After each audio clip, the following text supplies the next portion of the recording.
What does being emotionally available for our children mean? I heard a comment from someone that said that kids are messy, they need to have boundaries, and they just need to, they're just so loud, and all these things. And of course, that's coming from someone that doesn't have children. But this raises an important message, because in our society, we expect our children to be perfect little individuals. Be quiet, don't be heard, put away your mess, don't do that. Just be these perfect sit still kind of beings. And that is not what children are. They are supposed to explore. They're supposed to be messy. They're supposed to be loud. They express their emotions because they have no filters. And for an adult to get after them if they're having a temper tantrum, that means that you are not emotionally stable. Kids have temper tantrums because they are expressing their emotions. And this is normal, and this is how they should be able to get it out and express it and be okay with being upset. In our society, we suppress those emotions from a very young age. We're telling them, don't do that, don't cry, don't throw a fit, don't talk back, don't question, do all these things, and that is further from the truth. And Aborigines and other tribes, they hold their children until they're at least 2 years old.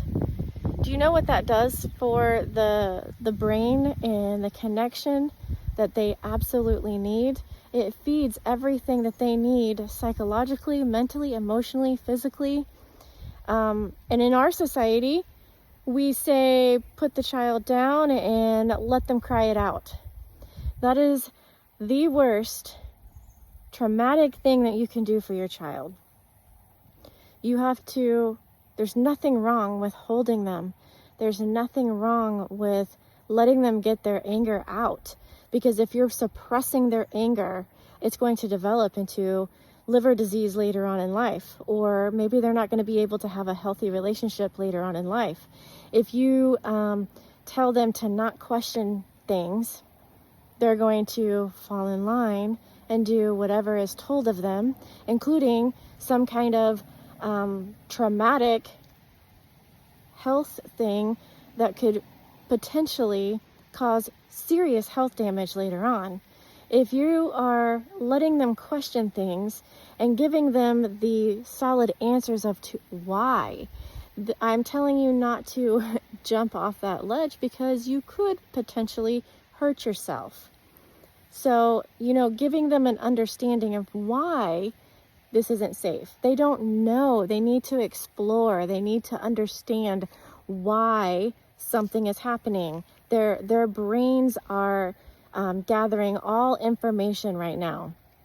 And if we suppress that and just tell them to do what I say, that's very damaging.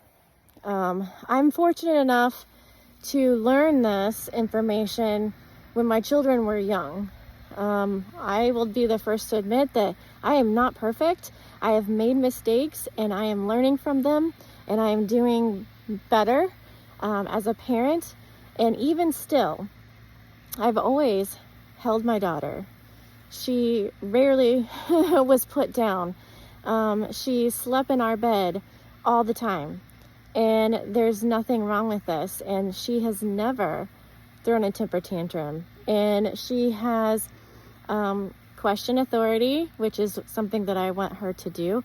But if I simply say, I don't want you to do that, she won't do it. Because I have given her the bond that she absolutely needs.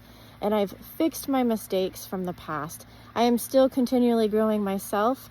I'm going to be having a lot more information about the importance of children's development, the emotional state, the nurturing state. But the number one thing that we have to do is become emotionally intelligent with ourselves. And if you can't get your emotions under control, don't expect your children to either.